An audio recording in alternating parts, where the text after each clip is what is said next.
Welcome back. The last lecture of the day will be given by Daniel Halpern-Leistner from Cornell. He will speak about Harder-Narasimhan stratifications for decorated principal bundles. Okay, so thank you very much for the invitation.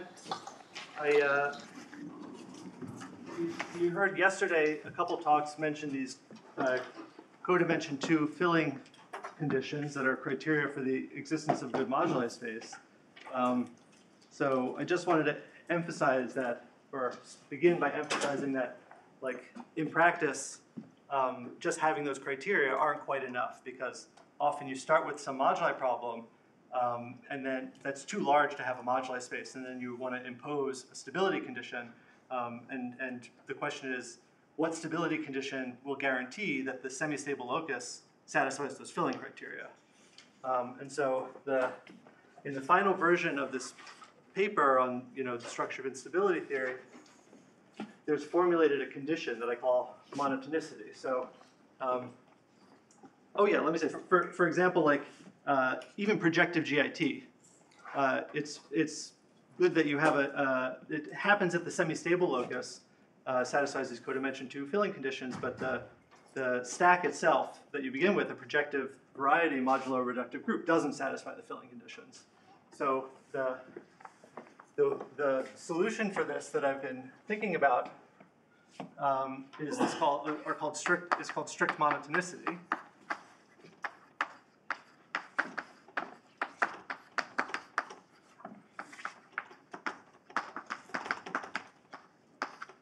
And so basically the idea is, let me say, if oh, by the way, for the whole talk, sometimes, for the whole talk, I'll just be assuming we're just working over the complex numbers or something like that, just for simplicity. But anyway, so if R is a DVR,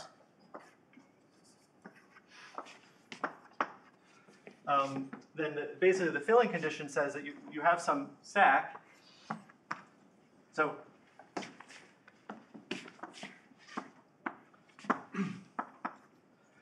And I have A1R minus the origin mapping equivariantly. So it's really A1R minus the origin modulo GM mapping to the stack. And I want to know if I can extend this over a codimension 2 point. So the question is, does it extend if I put A1R here mod GM? Does this morphism extend? And unfortunately, as I said, in many examples that are very natural, it doesn't extend. And so the solution, the monotonicity criterion, says that anytime you have a diagram like this, one of these codimension 2 filling problems, you can extend after blowing up A1R. So there's some sort of proper birational morphism.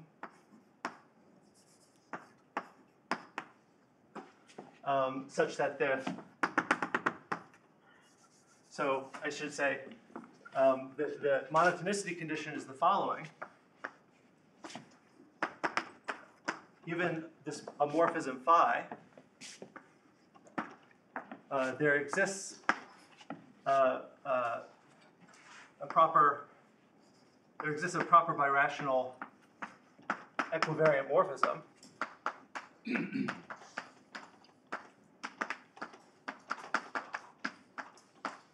And equivariant such that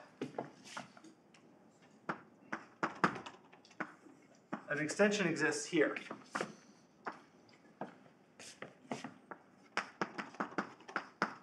And so, yeah, sorry, I'm going a little bit out of it. And phi tilde upper star of L is ample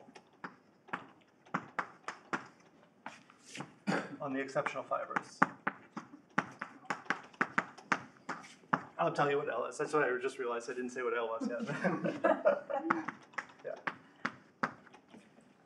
So after the first few minutes, I'm going to give a very specific example. I have a particular moduli problem related to enumerative geometry that I want to talk about. But I just wanted to make this comment in general that this is a condition, this filling condition. So you start with X as an algebraic stack.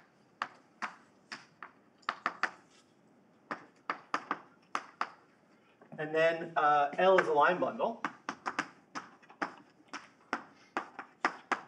And the sort of, this sort of the Platonic ideal of a stability condition is you have a stack and a line bundle, and then you define the semistable locus is defined via a sort of Hilbert-Mumford criterion.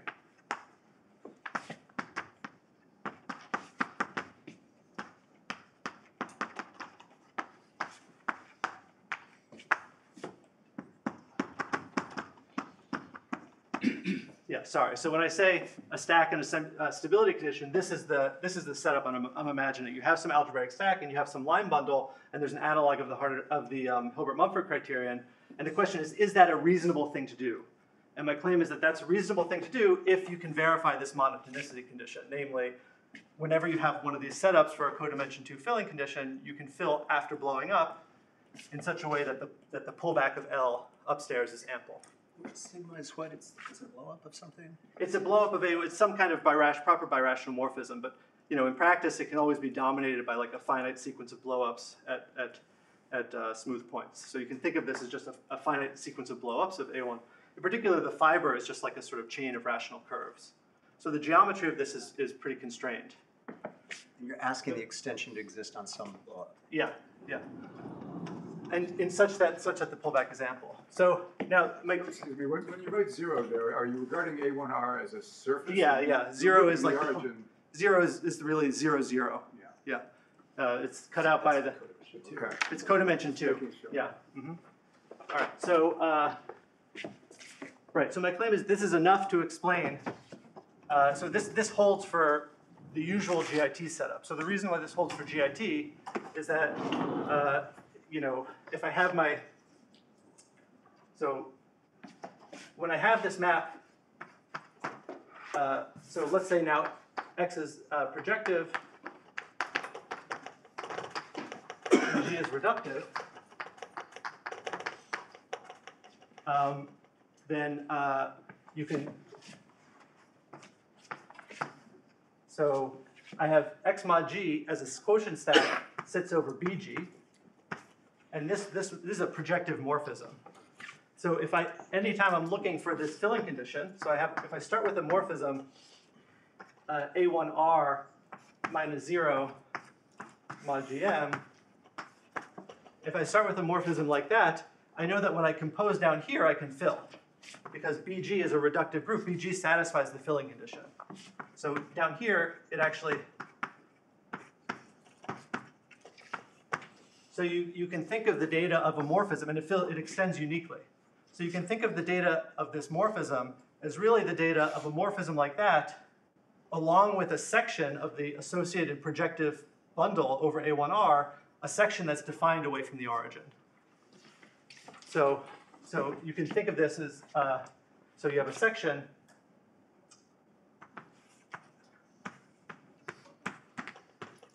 defined away from 0. And basically what you do is sigma is just the strict transform of the section. It's just the closure of the section. So it lives inside, it's just the closure of the section inside A1R times over BG of X mod G. So this is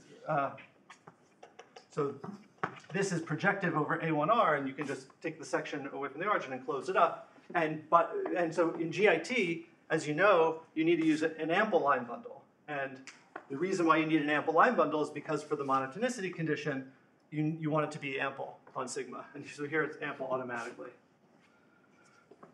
So this is my claim is that this is a condition that arises in many more moduli problems, and that has nice consequences. So the main results about this are this is where I'm going to sort of simplify, and I'm going to omit various hypotheses, and you can read the paper, for the hypotheses. But so let's say if L is strictly oh, I should say, this is theta monotonicity, what I formulated, because that A1R is like theta. There's also S monotonicity, which is the same condition, but instead of A1R, you do spec of R joins ST mod ST minus I for a uniformizer. So you do the same thing, but with that little regular two-dimensional scheme. So if L is strictly theta and S monotone,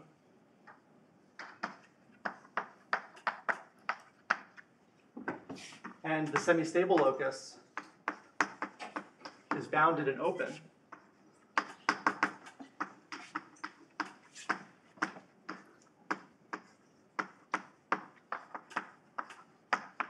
then it admits a separated good moduli space.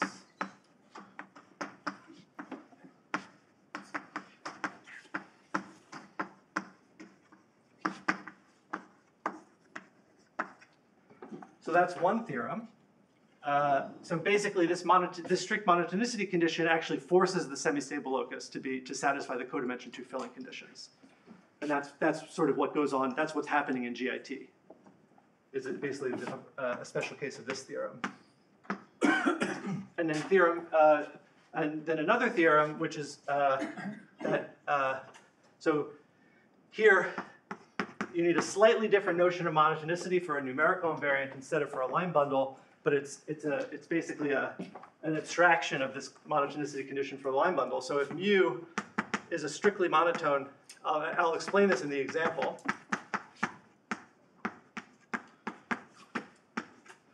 So if mu is a strictly monotone numerical invariant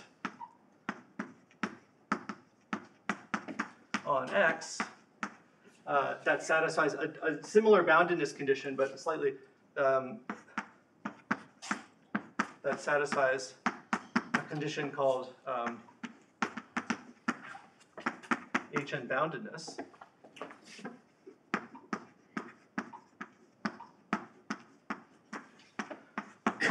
Then mu defines a theta stratification on X.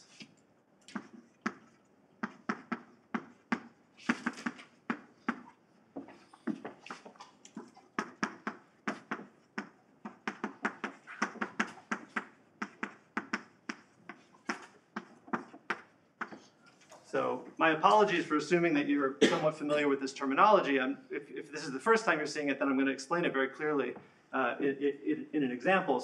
But the point is that this monotonicity condition shows up both when you're trying to construct moduli spaces for the semistable locus, and when this has to do with studying optimal destabilizing degenerations. And the monotonicity. Oh yeah, but here you actually only need theta monotonicity. Okay. Yeah. The reason I'm doing this order is I just wanted to emphasize this monotonicity condition. So the actual goal I have in mind is the following. So let's say for today, okay, so this works in GIT. If the stack itself is bounded, then the HM boundedness condition holds tautologically. So this is really just the only condition here has something to do with these unbounded stacks.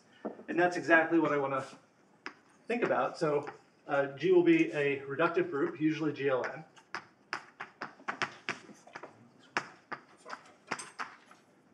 And X is an affine G variety, or affine G scheme, usually a vector space. Usually it's a linear. And the moduli problem is, I'll call this MC. Oh, C is a smooth projective curve.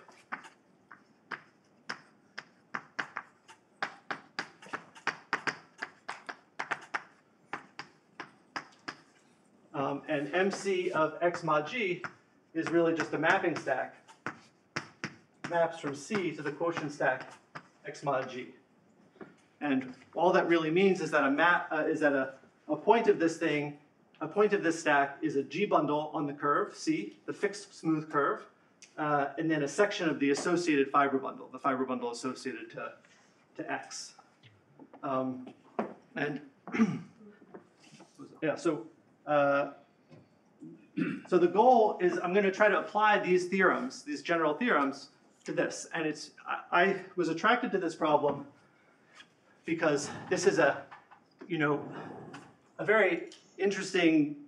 It's the simplest stack that's not Bun-G, and for Bun-G these structures are well understood, and so this is the first situation where the full structure of the stack was not really understood, and so the plan was to use this for that. But there's an added bonus, which is that it has an application to enumerative geometry. So that's what I want to say. I'm not the first person to study. Oh, I should say this particular theorem here that I'm going to tell you about this stack is joint with Andres Fernandez Herrero.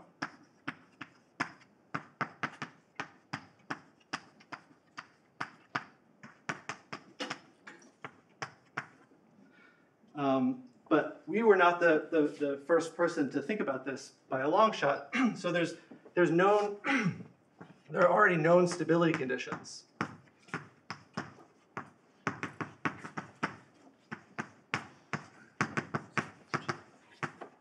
And so,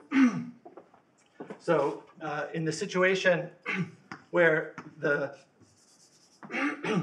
if G acts with finite stabilizers on the semistable locus.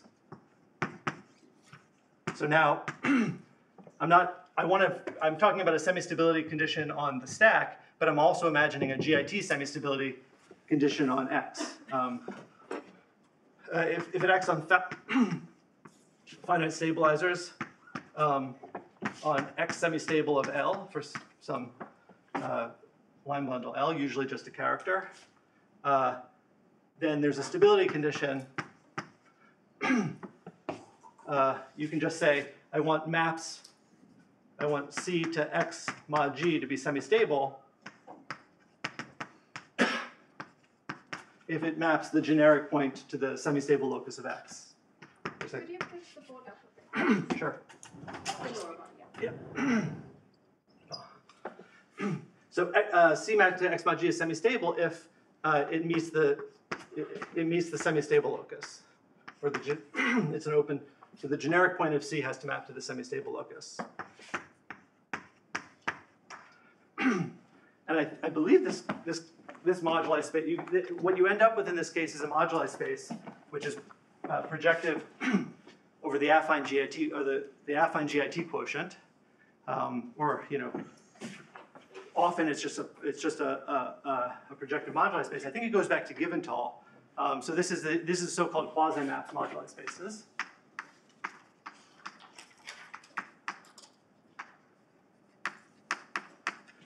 And then this notion of quasi-maps, I mean, there are other versions of quasi-maps. I believe that for the people that study quasi-map theory, this is called 0+ stability condition.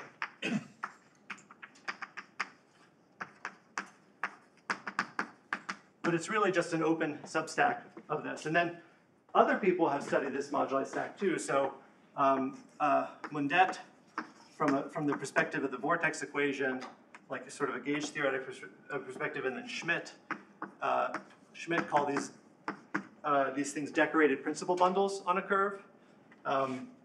So they have other stability conditions.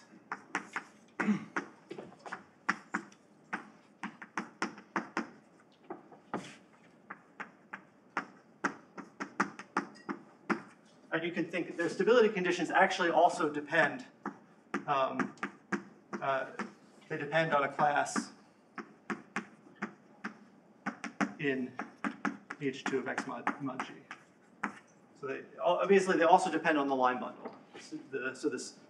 But unlike the GIT quotient of X itself, the semistable loci for these other stability conditions actually depends on the scale of the line bundle. So you can scale the line bundle, and the semistable locus will undergo some wall crossing, some changes.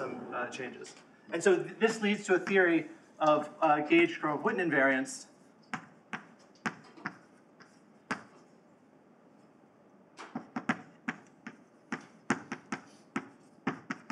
So it generalizes this 0+ quasi-maps in a different direction.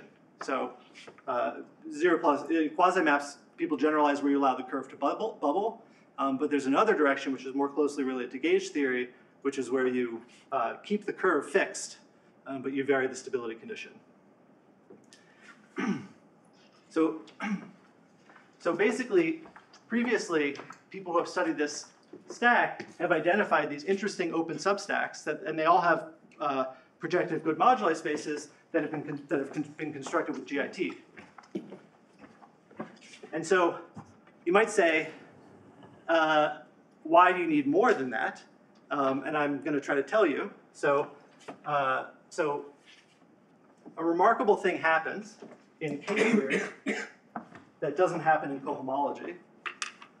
So if I try to define K-theoretic invariants,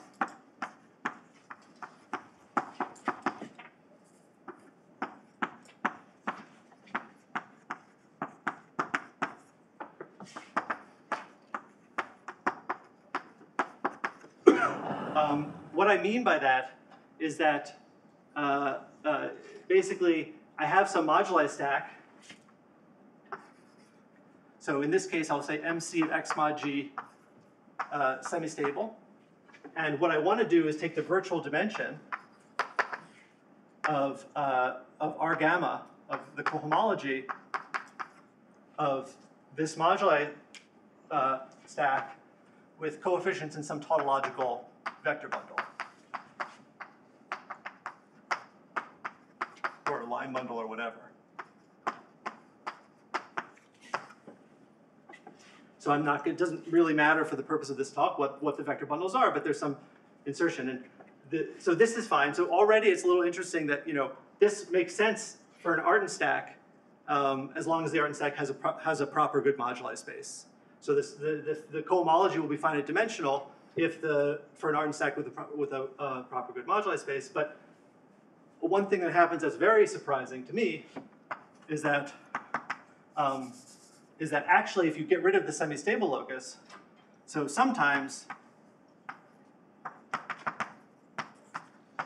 the cohomology over MC of X mod G is already, with the tautological vector bundle, is already finite dimensional and bounded.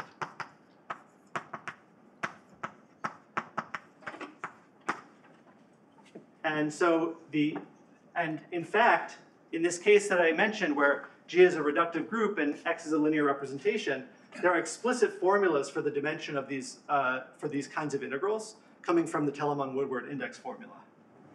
So actually finite dimensional, and there are explicit formulas. It involves like, I'm not going to write them down, but there's some Bethe-Ansatz type equation, and there's a unique power series that solves it, and then you do something else, combine it, and you get a formula. So finite dimensional it has exact formulas from Telemann-Woodward. So can I ask, so these are different, so you get a different transfer on the semi-stable locus and on the full stack. Yes. They're not Yeah. the same, they're just Right. some correction terms. Yes, exactly. So I said I was going to try to motivate why you'd want to study more than the semi-stable locus, and that's exactly why. So what I'd like to do is compute the difference. Yeah, how is this different than that? And the way it's different is by some local cohomology on the semi-stable locus, on the unstable locus. And that's sometimes an experimental result, or are there criteria for when that happens? Or? Well, there's a class of tautological bundles where this happens. Yeah, so like the simplest case of this is like when X is a point, and this is just the stack of G bundles, and you put the theta divisor here, there's you have finite dimensional sections. They're like spaces of conformal blocks or something like that. So from this perspective of geometry, and in that situation, actually, these two things agree. But they don't always agree. But from the perspective just of an algebraic geometer, it's kind of shocking that if you have this unbounded algebraic stack, that a vector bundle would have finite dimensional cohomology. So in this case, this is exactly the Berliner formula. Yeah, it's a generalization. Yeah, so this is a generalization. So the formula here, the Telemann-Woodward formula, is like some sort of deformation of the Verlinde formula. Right. So in fact, it's reduced to you reduce to bun G. That's why the stack is so nice, because it's conical over bun G. Yeah, so it maps to, it's a forgetful map to bun G, and you can reduce everything to bun G. So, right, so to compare,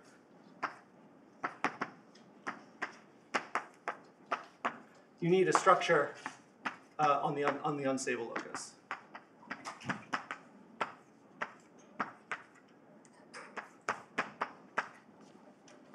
Okay, so now what is the structure?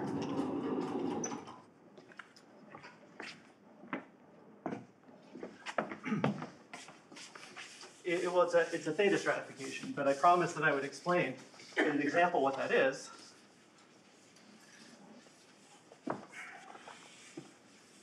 So I'm going to just explain it for vector bundles on a curve.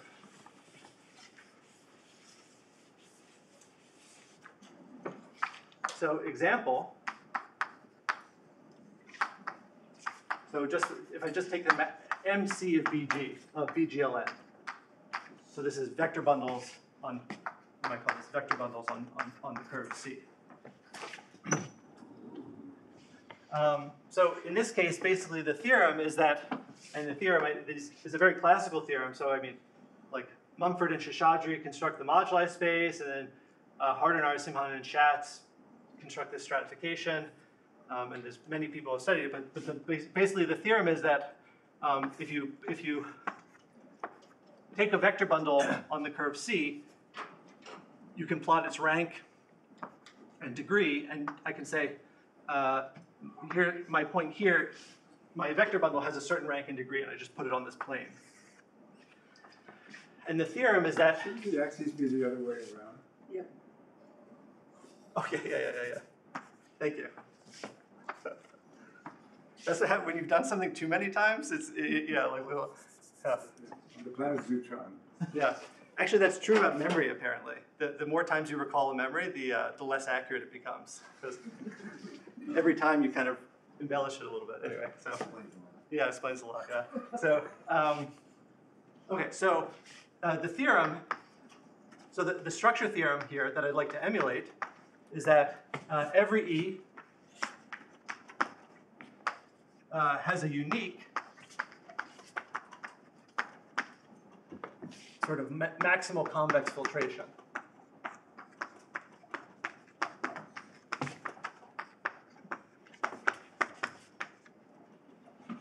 And you say that, so, and then in parentheses, the definition, a vector bundle E is semistable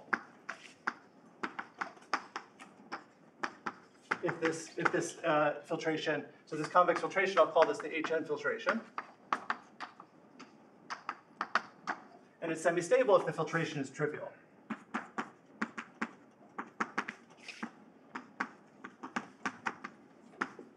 Okay, before I go on, let me say what I mean by convex. So by convex, I just mean that if you have a filtration, E2 inside of E1 inside of E0 equals E, then you can, so this is E0, and then you can plot here E1,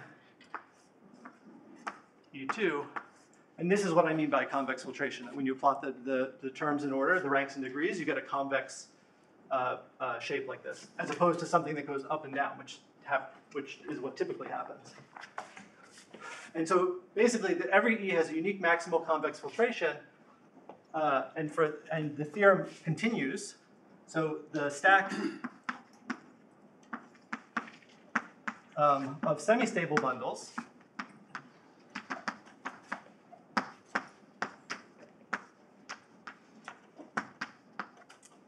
has a good moduli space.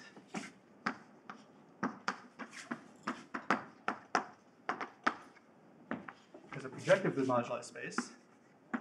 And the whole stack of vector bundles is stratified, has an algebraic stratification by the shape of the Harder-Narasimhan filtration.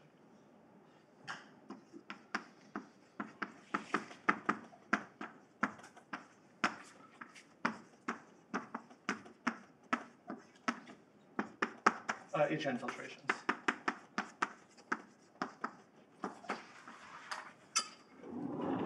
So in other words, the locus of bundles that has a particular ranks and degrees for the Harder-Narasimhan filtration is a locally closed substack. It has a canonical scheme structure, locally closed substack structure as well. So, anywho, so this is the. So, yeah. So each of these strata.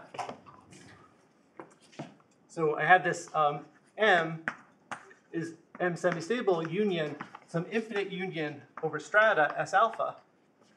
And the way that this, the plan for comparing these two is basically there's a general, what they call a non-abelian localization formula that allows you to say that the difference between this index and that index, when they're both defined and finite and everything, is just a sum of over some sort of local contributions from all of these, for these unstable strata. So this is the shape of the formula that eventually we derive. Okay, so can you say what happens so that the sum over strata becomes like finite? So it's a priori it's infinite, but in practice you can explicitly bound. So all but finitely many will vanish for like weight reasons. So the thing you're taking global sections of just has a GMX with positive weights on it or something like that. Yeah.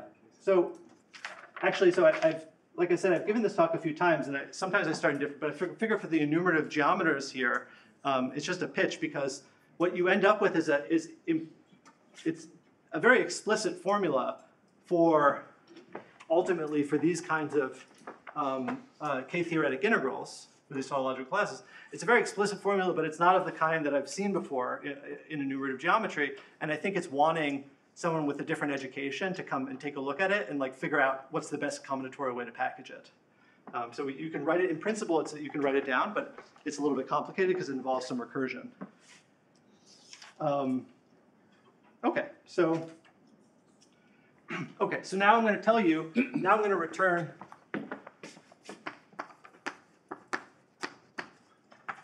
to the stack MC of X mod GLN.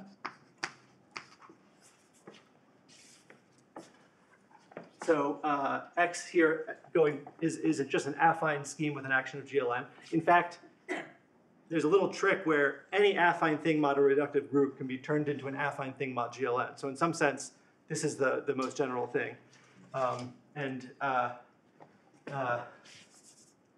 Right. So the question is, the actual question here is what is a filtration? The first question is what is a filtration?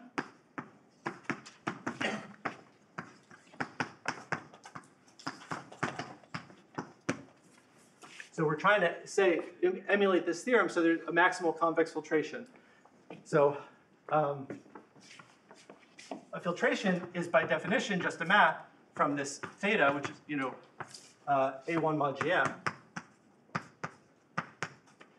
to the stack MC of X mod G, GLN. So in general, this is what you think of. This is, the way that this theory works is it's called like theta stability or whatever. It's, this is the way you formulate the intrinsic Hilbert-Mumford criterion. So a filtration is like this, and you think of this as a filtration. F of 1 is the underlying object.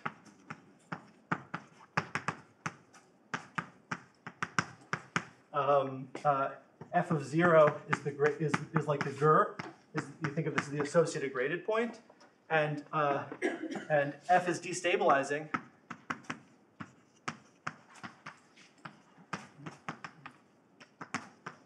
If the weight of, so for any map like this, I can pull back my line bundle, which I've not defined, but there's a line bundle here, and I say weight of F star of L is negative. Is K is the character of the gem, or What is K? K is just a field. Sorry, just a I field. said we were working. over C. Okay. Yeah, we are over C, but I guess, yeah. So yeah, we're over C. Sorry. Not all of my brain is over C, but yeah. Okay, so so this is what I said early in the preamble of the talk when I said this is the Hilbert-Mumford criterion. So you have some line bundle on the stack, and then you say any point, a point is unstable if you can find some filtration, where f of 1 is the point you're interested in, and the weight of this thing is negative. Otherwise, you call it semistable. Yeah. So in this particular example, though, you can be more explicit. So a map, a filtration here is actually, so this is the general definition, but what it really is, this amounts to a z-weighted filtration.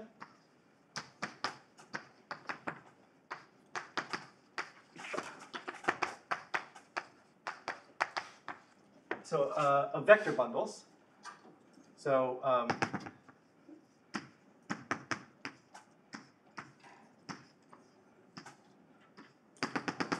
and it should eventually stabilize. It satisfies sort of sensible conditions, like it should stabilize in this direction to some vector bundle E. It should stabilize in that direction to 0. And so the associated graded pieces will then be 0 for all but finitely many W. And those graded pieces should be vector bundles. But that's what I mean by z-weighted filtration, and that is compatible with the section.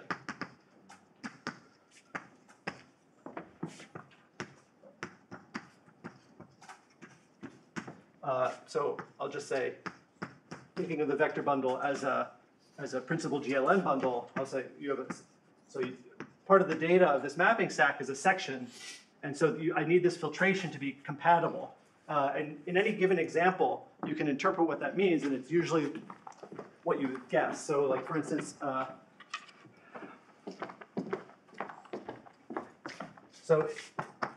if X was just the standard representation of GLN, so this is just a vector bundle along with the section, where you can have, say, take several sections and you get these kinds of stable pairs moduli spaces, or moduli problems. So then, then the condition on the section, so then this fiber bundle really is just E itself as a vector bundle, is that the section U has to lie in the E0 piece. So you have some section of E of the vector bundle, and then it should be lie in the 0 piece. And in general, more complicated structures, like you can consider algebras, families of finite dimensional algebras over the curve C. You can consider, there's a variant of Higgs bundles is sort of like this, and basically you can always just interpret the filtration will always be a filtration of the underlying bundle, but satisfying certain conditions. And so, yeah. So that's what a filtration is.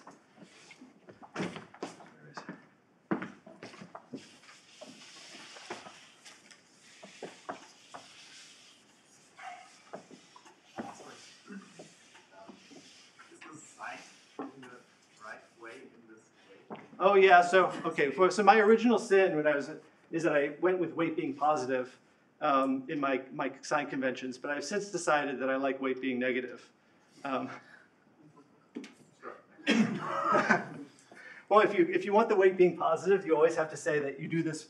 If you start with an ample bundle, then you have to, if you want to say positive weight is destabilizing, you have to use L dual.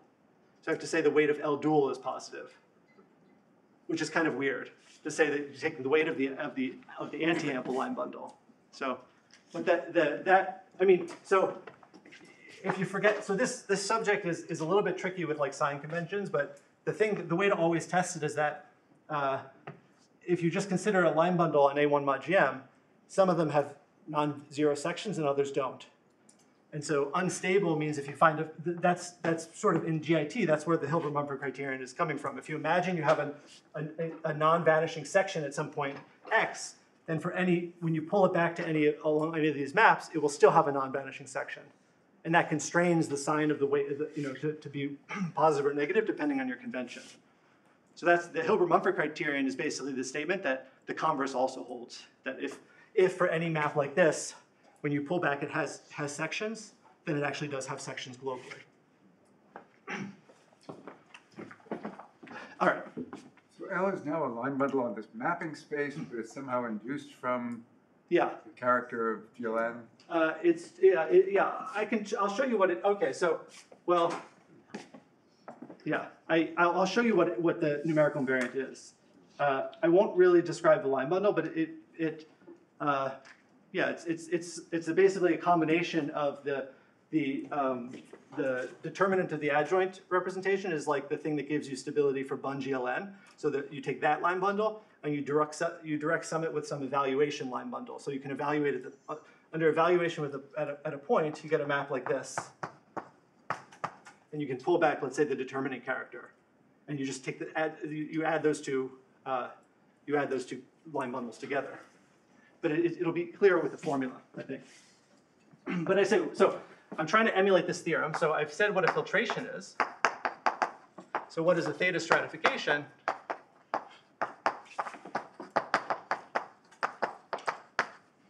So basically, it's a open subset. You can think of it this way.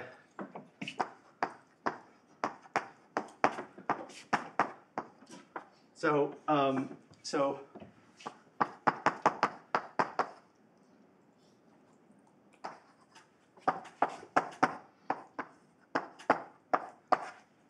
So I told you what a single filtration is for a point in the stack, and you can say what basically this filt is really the mapping stack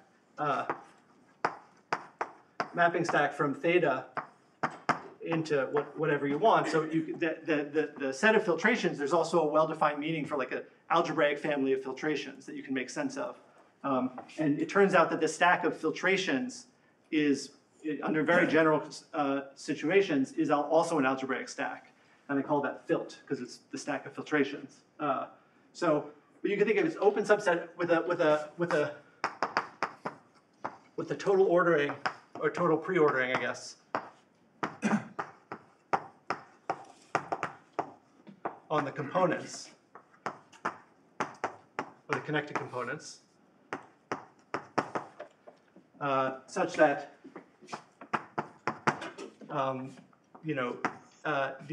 so the reason I write it this way, this has an evaluation morphism, so it's maps from A1 mod GM to X mod G, and I said that F1 is the underlying point.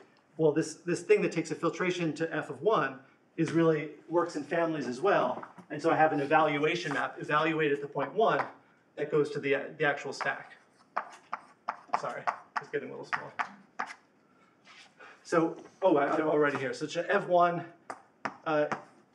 maps S to the stack is a local immersion.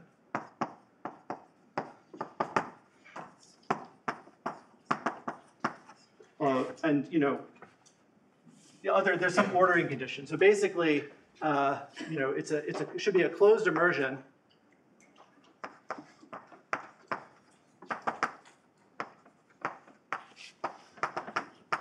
from any, if I label my connected components by some index alpha, it should be S alpha should be a closed immersion into the complement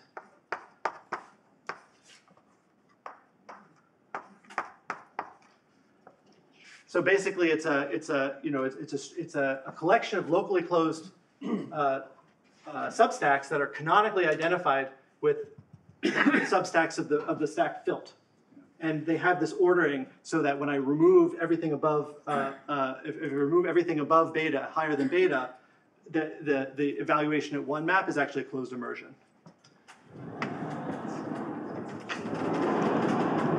So you can think of these S as parameterizing a point in the stack along with some canonical filtration. It's a modular interpretation. Okay, so I have, what is a filtration? What are we kind of looking for? Theta stratification. And to define that, you have to say, okay, well, what is the Harder-Narasimhan filtration? I mean, it's defined in this way that makes very explicit reference to the situation with vector bundles. You have ranks and degrees and so forth. So what is the Harder-Narasimhan problem? So basically, it's defined I guess I should say that I have this Z-weighted filtration.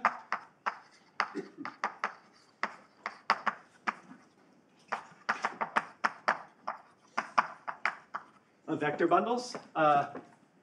These are vector bundles on the curve C. I have a z-weighted filtration, but because only finitely many associated graded pieces are non-zero, this is really the same data as a finite filtration.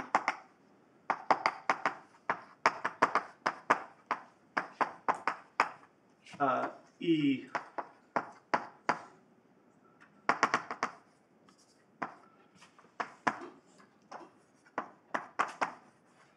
along with some weights.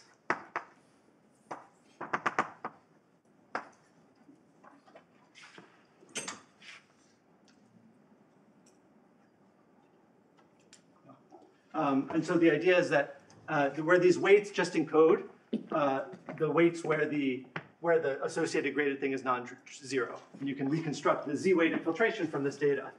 The reason why this is nice is that the formula I'm about to write down, if you think of it just for filtrations, you get, these are integers, have to be integers. But if you allow yourself to think of these as rational numbers, the formula is a little bit nicer. So, and this was developed in Andres Fernandez Herrero's thesis, and I find it quite a nice to think of Q-weighted filtrations instead of Z-weighted filtrations. So the Harder-Narasimhan problem is to find an F that minimizes the following function, mu of F. It's like the sum of Wi times, okay, no, I was going to show you. There's oh yeah, there's a minus sign. So if I say, if I define GI to be the EI mod EI plus 1 here, the graded pieces, it's the weight of degree of GI plus delta minus D over R times the rank of GI. So the delta is a parameter coming from the character of GLN that you choose. So there's a parameter in the stability condition because there's a parameter. You choose what power of the determinant to use, and then there's a plus. That's all. Yeah.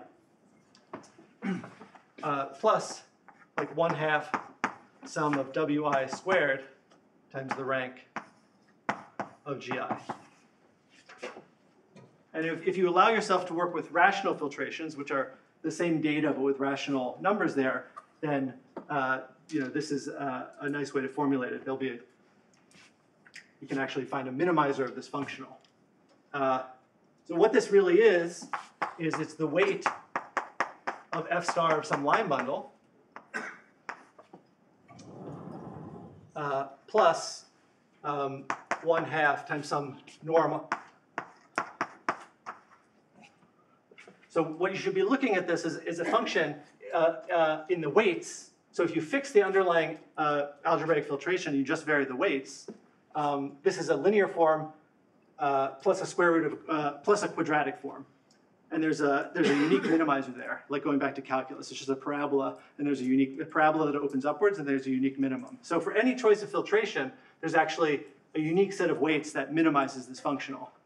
But the surprising thing is that, at least for vector bundles over a curve, if you look over all possible filtrations, so this is like some hugely infinite thing, that among all possible filtrations, there's actually a unique filtration and a unique choice of weights that minimizes this function. So that, I still find that surprising, but so it's a different way of describing the Harder-Narasimhan filtration as a solution of this optimization problem. And so, yeah, and the semistability, a point x is semistable if mu of f is greater than or equal to 0 for all f with f of 1 being x.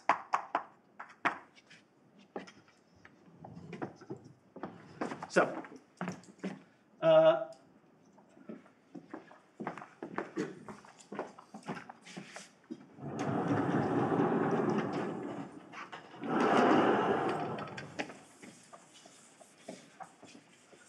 So I guess I've now formulated everything. I've said, okay, what is a filtration? It's really just a filtration of the underlying vector bundle that satisfies some compatibility with the section. And what does it mean to have an unstable map? Well, an unstable if you can find a filtration where this number is positive and semi-stable otherwise. And then you could ask, is there, among all filtrations that are compatible with the section, is there a unique minimizer for an unstable point or for a semi-stable point? It'd be the trivial filtration. So that's the theorem. With me.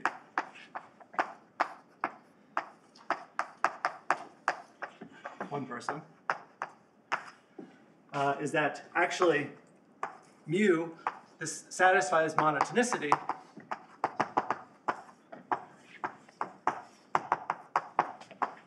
Theta monotonicity and S monotonicity. And HN boundedness. And HN boundedness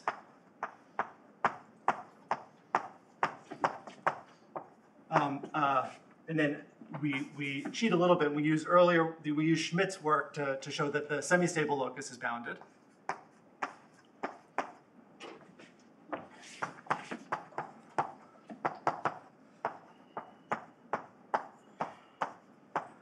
So in particular, if you apply the two main theorems, I think I've erased them by now, but if you apply the two main theorems, you get a theta stratification. So mu determines a theta stratification.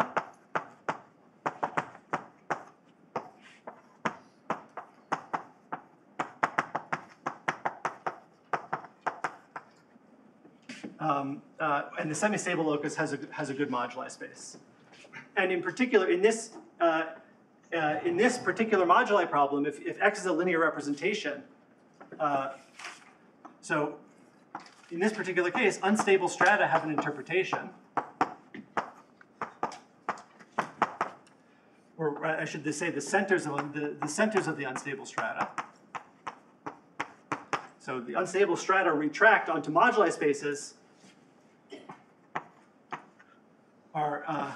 are just moduli spaces of the same kind. So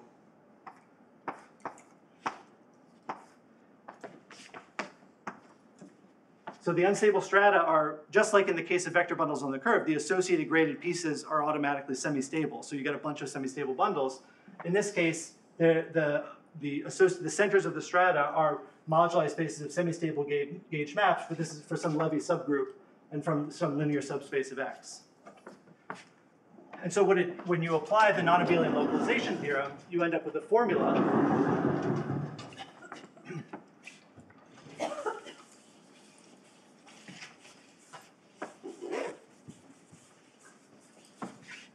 going back to this enumerative application, you end up with a formula where so if I take the index over the stack of X mod G of some tautological class, this is equal to the index over the semi-stable locus,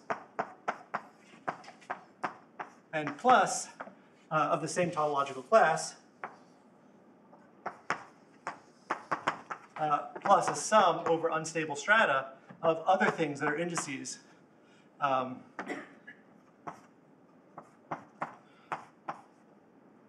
So yeah, let me just say X alpha mod L alpha of some tautological class, tensor 1 over an Euler characteristic of a normal bundle. Anyway, it's a usual kind of, so you get a localization formula that has this structure. And so in principle, these are smaller instances of the same kind of thing. And so in principle, you can start with nothing or with Bun G, and you can build your way up to knowing this for anything, because this is explicitly computable. Can you just say again what X alpha and L alpha are? So there's some linear subspaces. I mean, basically, the strata are indexed by co-characters of the group, just like in GIT. And what you take is you take the fixed locus of the co-character, modulo the Levy associated to that co-character. And there's a shift of the stability condition that I'm suppressing. But basically, it's an index of the same kind. So in principle, this gives you an explicit computation here, but as you can see, it's like highly recursive. But although this has a beautiful formula, so anyway, that's why my pitch to the enumerative people who are used to manipulating formulas and finding nice relations, maybe take a look at this. Okay, so I wanted to say something about, at first, I have a little bit of time, so, I have a few minutes, but, so, I want to say that basically what goes into this theorem, I'll say it in a minute or two, what goes into the theorem with Andres over there. So the way we prove monotonicity is by imitating the GIT proof of monotonicity that I gave in the very beginning. So in GIT, you had a projective, let's say projective mod reductive goes to BG. And here you have something like it's some analog of an affine Grassmannian. So what you have is you have the, let me just say for Bun GLN.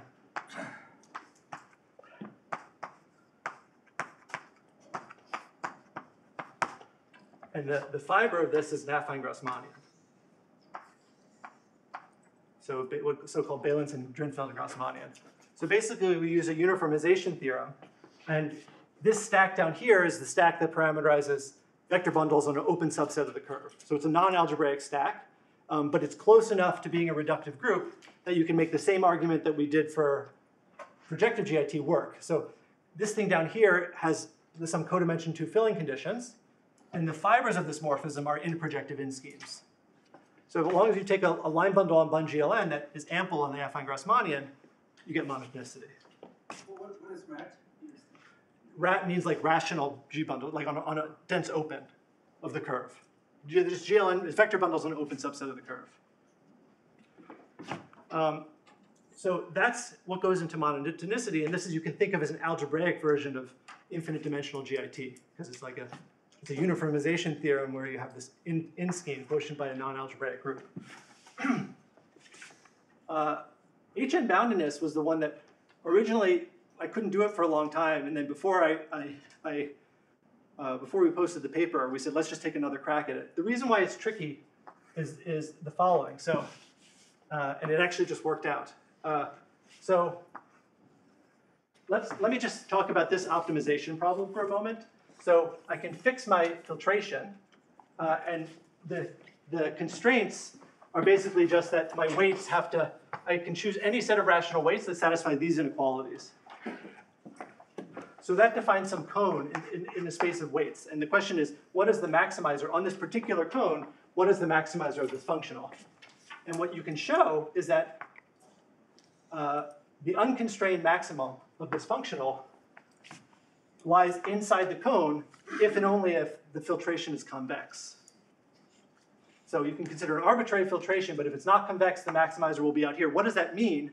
That means that the constrained maximum will lie on the boundary of the cone. And the boundary of the cone corresponds to deleting terms in the filtration. So if you're trying to maximize, you go out here, for all but convex filtrations, you can just delete until you get something convex, and you'll have a better maximum. That'll be the constrained maximum will always occur for a convex filtration. So that's the little computation. It's an optimization theory question, and it's the key algebra geometric fact is that the set of convex filtrations of a vector bundle is bounded. So there's just only finitely many kind of filtrations, and so there's a maximizer. There are finitely many shapes that appear, and so there's a maximizer. So that's a completely different reason for why Harder-Narasimhan filtrations exist than the classical construction. So the reason why this thing is hard is because the constraints, a filtration is a filtration of the vector bundle that's compatible with the section. And so that cuts out a smaller cone in the space of weights. The weights have to satisfy some smaller constraints, and you can no longer, if the unconstrained optimum is out here, the constrained optimum might still be in the interior of this cone, so you can't delete steps in the filtration. So it became a really subtle optimization problem, which worked out beautifully in the end. I was kind of surprised how general we were able to get it, but yeah, but basically I'll stop there. Thank you.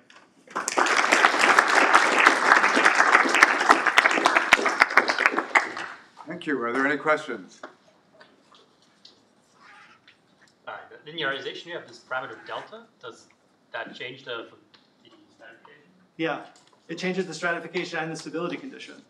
So this is the kind of thing where when delta, so another nice thing that I didn't emphasize, so I emphasized these explicit formulas, but another nice thing is that people know how to do this epsilon wall crossing for quasi-maps, but if you have two different GIT quotients, then both of their quasi-map spaces sit inside this giant stack. So if you want to study wall crossing, you could vary stability from one to the other.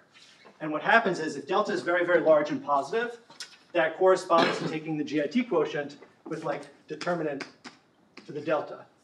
So you end up getting quasi-maps invariants for this semistable locus. And if you go in the other direction, well, it's always this. But the delta can be very large and positive or very large and negative. So there are two different GIT quotients, and this interpolates between quasi-maps on one and quasi-maps on the other. So another reason why you have the stratification, why the stratification is useful, because it tells you how it gives you a wall crossing formula, basically. So the left-hand side is independent of the stability condition, and the right-hand side will tell you exactly how the semistable locus changes as you vary delta. Yeah, I guess it doesn't happen that the stratification changes, but not the semistable locus. No, that'll happen too. That also happens. Okay. Yeah, I don't see why it wouldn't, yeah. Are there any more questions? So in this monotonicity theorem you had at the start, like I checked for theta and S monotonicity plus the theta semistable locus is open and bounded, I get a separated good moduli space. You said that the theta and S monotonicity are stronger than the theta and S completeness. So I guess they're kind of weaker. I mean, they're weaker in that you can have them satisfied for stacks that aren't S-complete or theta reductive. But oh, sorry, I say theta reductive, but I like the terminology theta complete. Sorry, I meant to switch, but but they imply that the semistable locus is S-complete and theta complete. But for the ambient stack, you know, in other words, so I should say. Sorry, yeah, they imply this, yes. Yeah, S-complete and theta complete imply the corresponding monotonicity conditions automatically for any line bundle. So does this give me somehow more information about the moduli space? Like, I mean, because somehow it's checked something that implied to theta and S completeness, right? Yeah, I don't know. Yeah, I don't know. One thing you'd love is, you know, if you take semistability with respect to some line bundle, you'd want that line bundle to then become ample on the moduli space. And I don't have a general argument for that. And the monotonicity doesn't imply it, as far as I know. Oh, okay. Oh, yeah. I should attribute. I mean, so this idea of the blowing up actually, I learned it from a paper of Jochen's a few years before we did we formulated this existence theorem for moduli spaces. Jochen had some papers studying the Hilbert-Mumford criterion, and this idea kind of came up there too. And so this project has basically been turning that idea into a general method, maybe, and then starting to turn the crank and applying it. So this is the first example where the thing works out in a very clean way.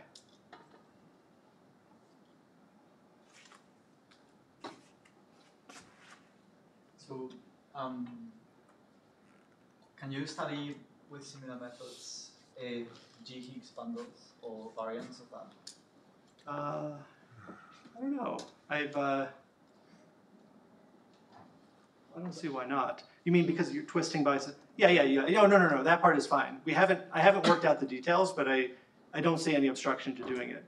The paper just started over C like this, and then it got more. Well, so actually, it works over a smooth for any smooth family of curves over an arbitrary base. The important is that the curves stay smooth, but then you could just go more and more general. What if it's an orbifold curve? What if it's a da-da-da-da? And at some point, we had to cut it off and say enough. So twisting is another thing. I don't see any reason why it wouldn't work. Yeah. Oh, Jochen, do you see a reason why it won't work? No. What question on GX bundles? Oh, is it what? Did I understand the question correctly? Whether it works for GX bundles? Or? Yeah, that's a G bundle in this section. Yeah, but this is this no tricks that you can take. I mean, if you would not twist, you would take the adjoint divided with the Lie algebra divided by G. Yeah. And you just quotient out by an extra G having scaling. Okay. And you have the Higgs bundle version with a varying line.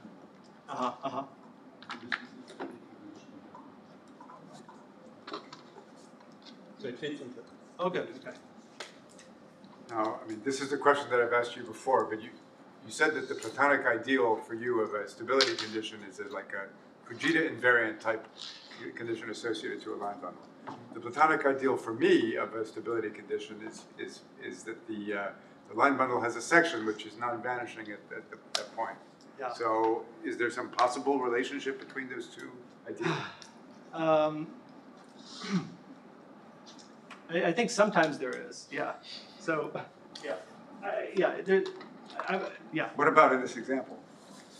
In this example, I do think that it will be the case that there's another project I've been working on, the relationship with GIT, but basically the only way I know how to get sections of a line bundle is with GIT.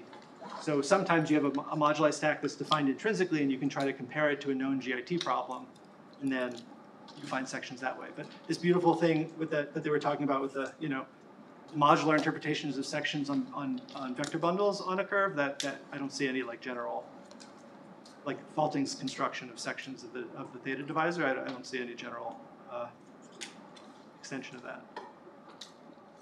There are no further questions. Thank you very much again.